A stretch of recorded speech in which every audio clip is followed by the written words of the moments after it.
Ladies and gentlemen, tonight I get you a full account of what is now being called India's most decisive operation that has been carried out to counter insurgency in the Red Terror Belt.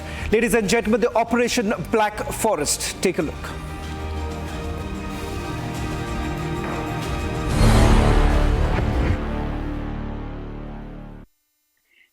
ये सिर्फ एक चुनौती नहीं बल्कि एक संकल्प था जिसका उदाहरण बना कोरगुटालो हिल्स, जिसे काली पहाड़ी या ब्लैक हिल्स भी कहते हैं।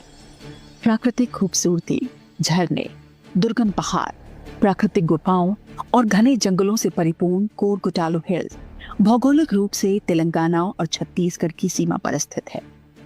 छत्तीसगढ़ की तरफ से ये जिला बीजापुर और तेलंगाना की तरफ से जिला मुलुगु से लगा हुआ है। इसकी पहाड़ी पर छत्तीसगढ़ का प्रसिद्ध नाम्बी जलप्रपात, ताड़ापाला, गौड़ा लासारी जलप्रपात, पालीन डैम और भी कई प्राकृतिक झरने हैं। प्रकृति की सुंदर इस देख पर पिछले कई सालों से नक्सलियों का आतंक था, जिसका शिकार कभी मासूम ग्रामीण हुए तो कभी जंगली जीव। लेकिन नक्सलियों के आश्रय स्थल रहे इस कोरगुटालो हिल्स पर अब शांति है। इस शांति, सुरक्षा और स्वच्छंदता के लिए सुरक्षा बलों ने वो युद्ध लड़ा जो कभी असंभव सा प्रतीत होता था। कभी नक्सलियों का आतंक तो कभी अनड्यूलेटिंग टेरेन जैसे प्राकृतिक चुनौतियां सुरक्षा बलों के सामने खड़ी थी। लेकिन मन में दृढ़ संकल्प था कि नक्सलियों की उस पनाहगाह को पूरी तरह से ध्वस्त करना है, जहां आतंक की रणनीतियां तैयार होती हैं और शांति का परचम लहराना है।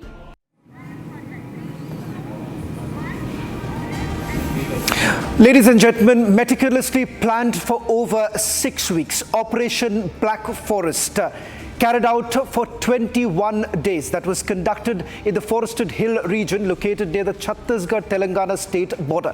Now, based on intelligence input regarding the presence of 400 to 450 Maoist cadres, along with the top Maoist commanders, they, ladies and gentlemen, were tracked down. This is India's biggest ever offensive that has been carried out. Tonight, for the first time, we are actually showing you 250 hideouts of the Maoist terrorists. What you see for the first time, exclusive images of those very hideouts that have been busted by the Central Reserve Police Force. What you see is one of the many caves that were used by the Maoists. 21 fierce encounters that took place between security forces and the Maoists, resulting in at least 31 of them killed. What you see right now, these are one of the many such caves that were essentially used by the Maoists.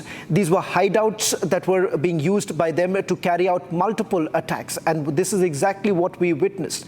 For the first time, an Indian television network has got access to how these Maoist terrorists were actually operating, and what they have been able to do so is destroy these very hideouts, and bunkers have been completely destroyed over this operation that was carried out for 21 days. Let's now take you through some more details of it. The next set of visuals, ladies and gentlemen, is the weapon-making equipment. Watch how the weapon-making equipment has now been completely destroyed. Important to point out here, how exactly were the Maoists getting access to all the weaponry? And the weaponry, in fact, large amount of it was actually being made at this very place. This instrument that you see are the ones which were basically used for making the BGLs, and this has also been destroyed. So look at this entire system, this entire equipment that was being used by the Maoists.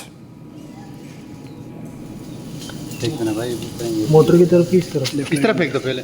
जो area sanitise नहीं है उस area में नहीं जाना है, समझ गए? हाँ, इसके ऊपर डाल दो। और तुम्हारे कदम के 2 कदम आगे आईडी लगा हुआ है, उसका भी ध्यान देना। वो मुझे लगी उसको बुझ जाएगा।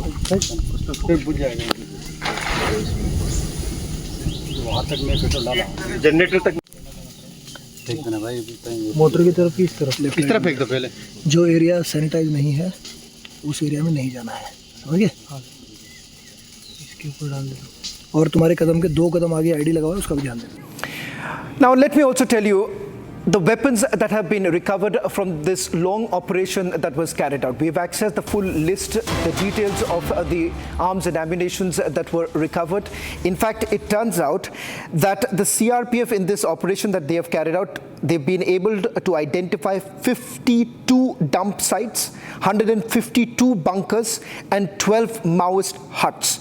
A large cache of weapons, ammunition, explosives, Maoist material was also recovered during the searches that were carried out. In fact, what you see on your screens, this is one of the many such weapons that were being used. Now, I'll just give you a list, a lowdown of all the weapons that have been used by the Maoists. It turns out that they were basically, some of them were basically procured from neighboring countries, which is now being investigated. The second is what they have been able to manufacture. In fact, it turns out IEDs that have been recovered were about 450, electric wires about 255 meter, which basically enables to connect them. Then you have bamboo clips mechanisms that were basically used for the explosives, for about 600, electronic detonators, about 55 of them, non-electric detonators, about 48 of them, safety fuse, about 50 bundles, steel container of 6, and in fact, electronic items were in large quantity. As far as the weapons are concerned, 7.62 bore rounds were about 14 of them, .315 bore rounds were about 16 of them, SLR magazines 1. As far as country-made 51 bombs, 9 of them, and weapons accessories that were also brought in. In fact, what you see right now, these are the images, the three important segments of this Operation Black Forest. Ladies and gentlemen, the reason why we have put this entire spotlight on Operation Black Forest is because what we are witnessing today is that some of the top Maoist terrorists have been gunned down was because of the operation that was carried out over the last few weeks. At a time when the entire nation was rooting for Operation Sindoor, the reality is also this, that our security forces were able to carry out one of the most successful operations to hit the stronghold of the Maoists. That's all that we could pack in this edition of This Is Exclusive.